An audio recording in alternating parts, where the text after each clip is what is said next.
I'm Brianna Appling. One Christmas in 2020, my mother-in-law gave me a deck of tarot cards.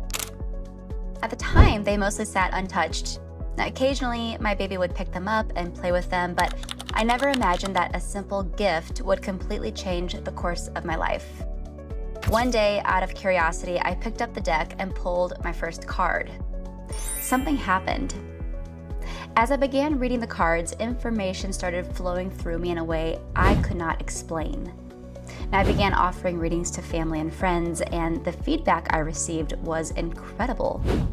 The messages were accurate, detailed, and often deeply emotional for the people receiving them. Still, I was skeptical. In fact, I was so skeptical that I decided to take my readings to TikTok and begin reading for strangers. I needed proof.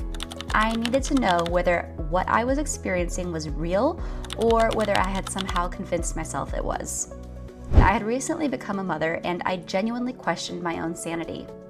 Was I channeling energy, or was this postpartum psychosis? Was I intuitive, or was I simply imagining things? I needed answers. So I started reading for people I had never met before, and the results were undeniable.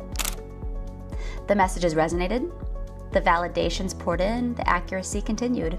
Repeatedly, strangers confirmed information I could have never known. Now, fast forward to today, I am indeed a psychic. I am indeed a medium.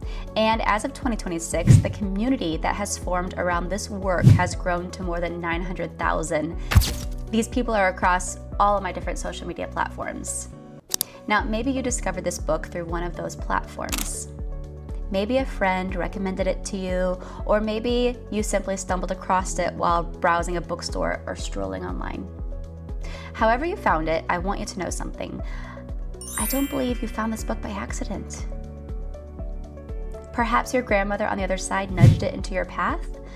Perhaps Jesus guided you here.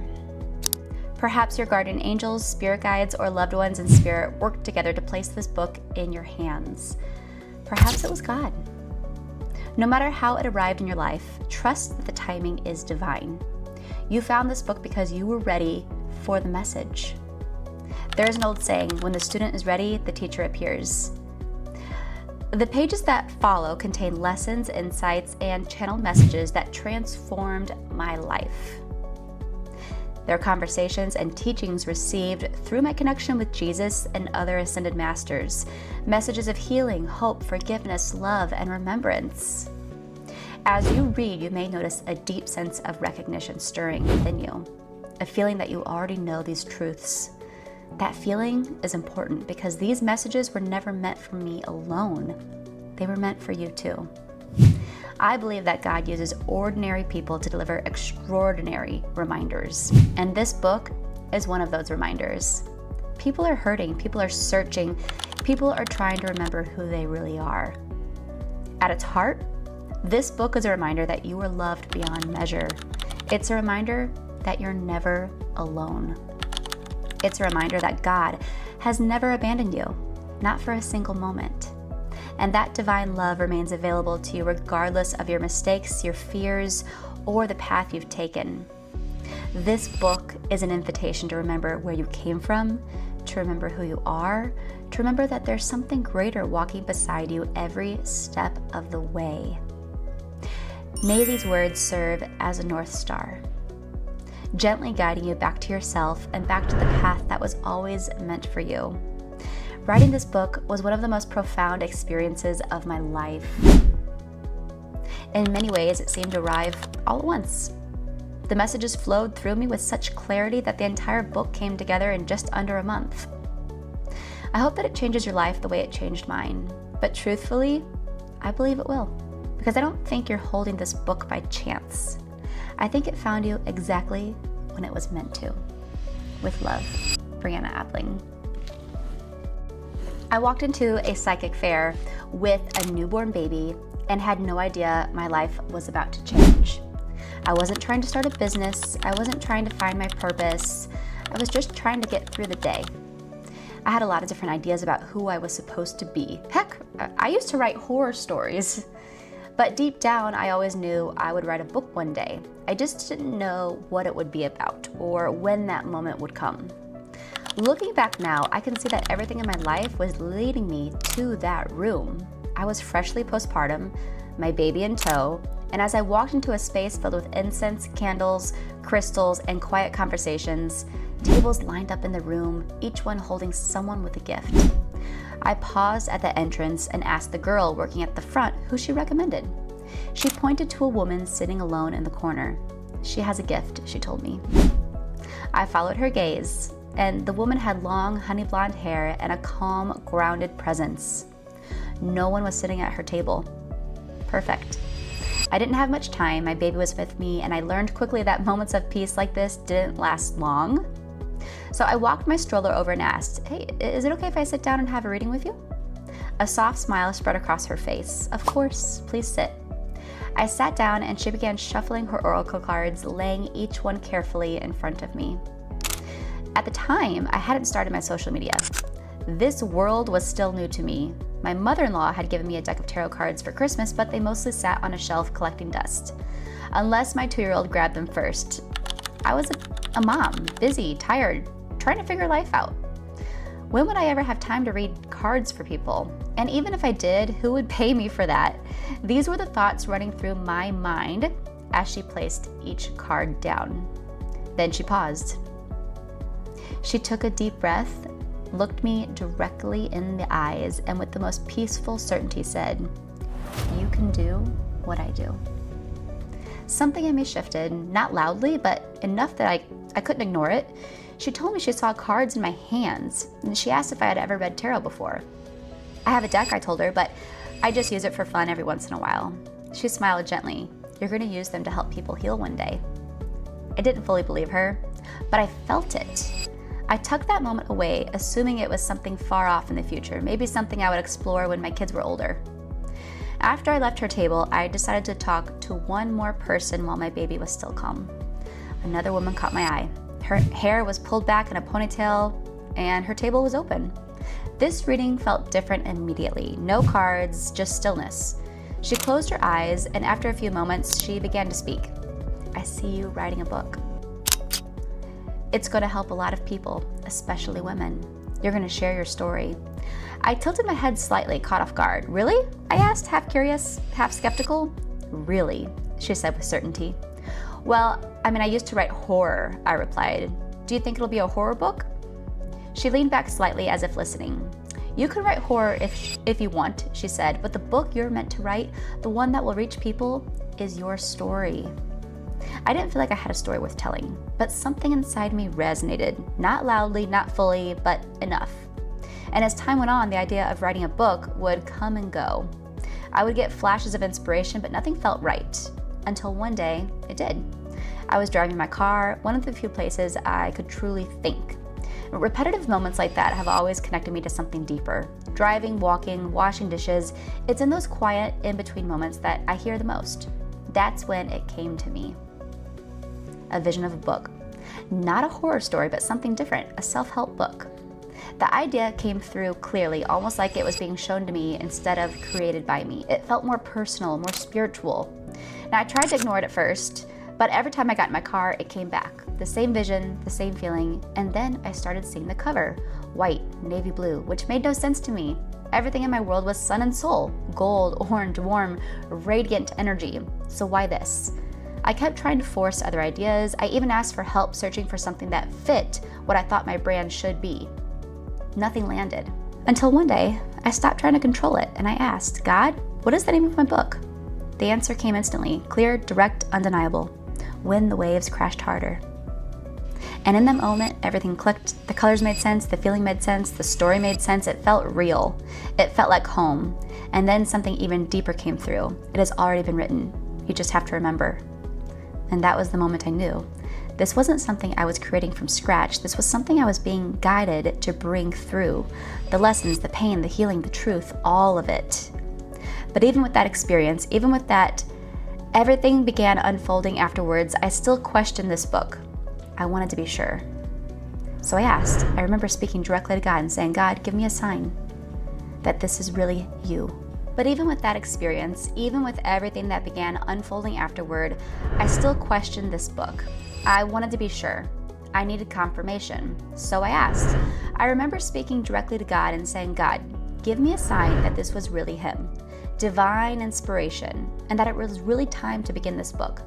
Please give me something within 24 hours and make it involve you. Now, the rest of the day passed, nothing happened. Night came and went. The next day, I randomly felt inspired to move patio furniture that I hadn't touched in 2 years. Now, as I started moving things around, I completely forgot about the sign I had asked for, and then I noticed something in the yard. It was small, about the size of a quarter. I walked over and I picked it up. It was a tiny figurine of Jesus holding a sign that said, Jesus loves you. In that moment, I knew. I had received my sign. So I sat down and I wrote. But I need you to understand something. This book may have my name on the cover, but I did not write it alone. God met me in the quiet moments, in the car, in the stillness, in the pauses between thoughts. Some of these words didn't feel like they came from me. They felt remembered, like something my soul already knew. And God was asking me to finally say out loud, this book was written with love, with intention, with guidance for you. And I don't believe you found this by accident, not randomly, not by coincidence, but at the exact moment your soul was ready to receive it. This is more than a book. This is your invitation. This is your confirmation, your awakening. This is your divine appointment. Chapter 1, the day I started listening. There are moments in life that don't feel loud or dramatic, but they carry a weight you can't ignore. This was one of them. I was sitting on the floor at my daughter's dance competition, legs crossed, surrounded by glitter, hairspray, and the hum of music echoing through the auditorium. She had already finished her dances and we were waiting for awards, for the next performance, for time to pass. If you've ever been in that world, you know the feeling. Moms gathered in little circles, talking, laughing, keeping an eye on their kids. It's familiar, comfortable, routine. So when one of the other dance moms came over and sat down next to me, it didn't feel out of the ordinary. What was out of the ordinary was what happened next. We started talking about God. Now, this wasn't completely unusual for us. She knew about my social media, my spiritual work, my openness to things beyond the surface. We had brushed on the topic before. Quick conversations here and there, 5 minutes in passing, a sentence exchanged before running off to the next thing. But this time was different. This time we didn't get interrupted. No one came over, no kid needed us, no announcement pulled our attention away.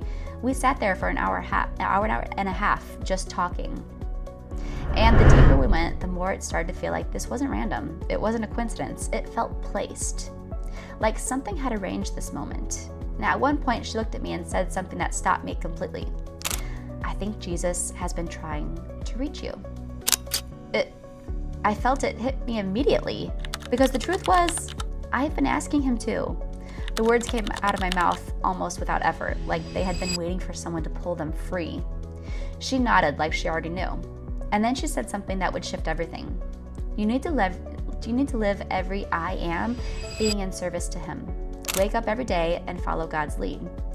It wasn't said in a preachy way. It wasn't forced. It was simple, clear, direct, and for some reason, it landed. We kept talking, but inside, something had already started moving. It felt like something had clicked into place that I didn't even realize was missing. Now, by the time we stood up to go back to everything we were waiting for, I knew something had changed.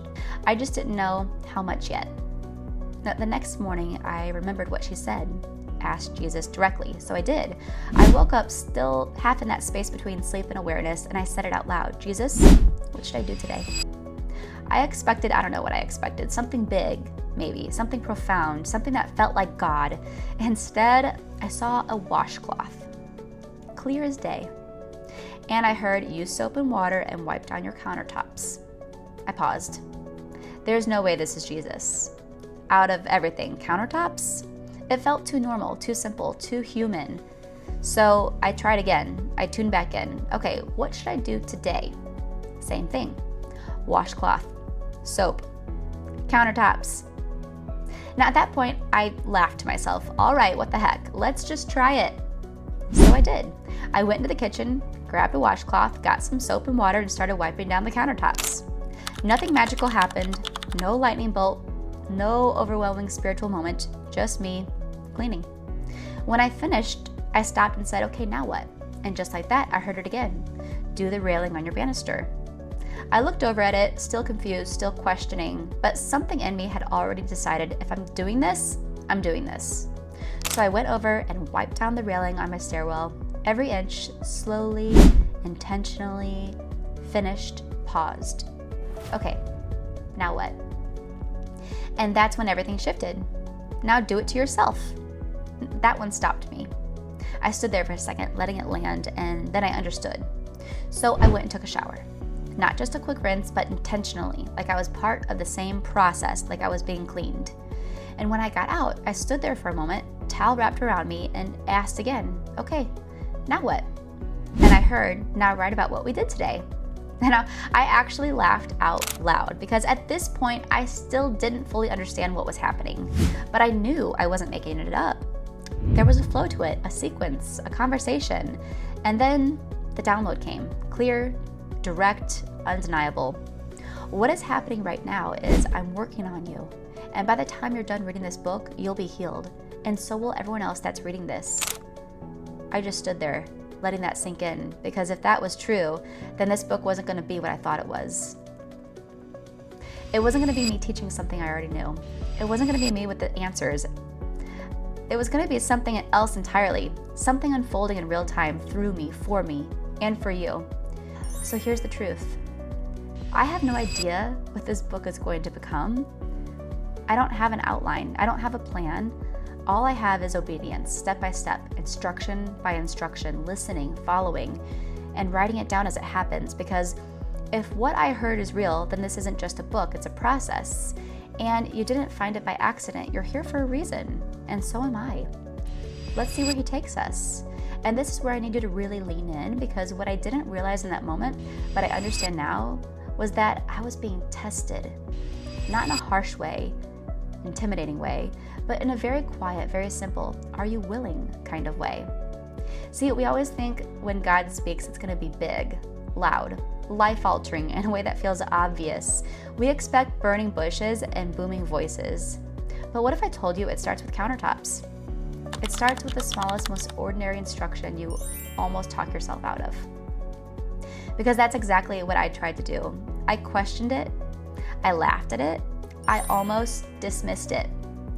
And I think that's where most people miss it. They're waiting for something so undeniable, so grand, that they completely overlook the whisper, the nudge, the simple instruction that doesn't feel spiritual enough to be God. But here's what I learned. Obedience isn't proven in the big moments. It's proven in the small ones. Because the small ones require something deeper. They require trust without evidence. They require you to move before you fully understand. Think about it. If he had told me to go speak on a stage or start a movement or write a book right then and there, I would have said yes. Of course I would have. Those things feel important. They feel meaningful. They feel like they matter. But wiping down my countertops, that doesn't feel important. That doesn't feel like a purpose. That doesn't feel like it's going to change anything. And yet, that was the instruction. And that's when it hit me later. He wasn't asking me to clean. He was asking me, are you willing to listen? Even when it doesn't make sense? Are you willing to move, even when it feels small? Are you willing to trust me without needing it to feel big? Because if you can't follow the small instruction, you won't be able to carry the big one. Let me say that again, because this is the lesson. If you can't follow the small instruction, you won't be able to carry the big one. And I felt that deep, because I realized something about myself in that moment. I wanted the big calling. I wanted the impact. I wanted the clarity, the direction, the purpose, but did I want it enough to be obedient in the quiet, unseen, seemingly insignificant moments? That's a different question, and if I'm being honest, that's where the real work is. And here's the part I want you to see for yourself. What if the thing you've been asking for, the clarity, the breakthrough, the next step, has already been given to you, but you dismissed it because you didn't look the way you expected it to look? What if it came as a thought, a nudge, a simple idea that made no sense? And you brushed it off because it felt too small to matter, because I almost did. And if I ignored that washcloth, I don't know if this chapter would even exist. I don't know if I would be in this moment with you right now. All because of something that simple, that small, that's easy to overlook. And here's where it gets even deeper. When he told me to clean the countertops, then the railing, and then myself, it wasn't random. It was a sequence. It was symbolic. He was showing me something without having to explain in words. Clean your environment. Tend to what you touch every day. Then clean yourself, because transformation doesn't start there. It starts within you. And I didn't fully understand that in the moment, but I felt it. There was a shift, something subtle but undeniable. Like I'd just stepped into alignment with something bigger than me. Not because I did something big, but because I listened. So here's what I want you to take from this. Stop waiting for it to feel big. Stop waiting for it to make sense. Stop waiting for the kind of sign you can't ignore, because it might not come like that. It might come quietly, simply, almost too easy.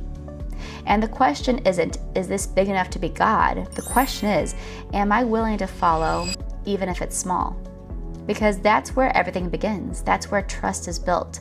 That's where alignment happens. That's where your life starts to shift in ways you can't see. And I'm not telling you this as someone who has it all figured out. I'm telling you this as someone who is literally walking it as I write these words, step by step, instruction by instruction, learning in real time just like you. So if you take anything from this chapter, let it be this. Your next step might not look powerful, but your obedience to it is, and that's what changes everything. I hope you enjoyed this preview of my book, When the Waves Crashed Harder. If you are interested in reading this book, you can get it. I have the description linked below, and it is available in an ebook and paperback.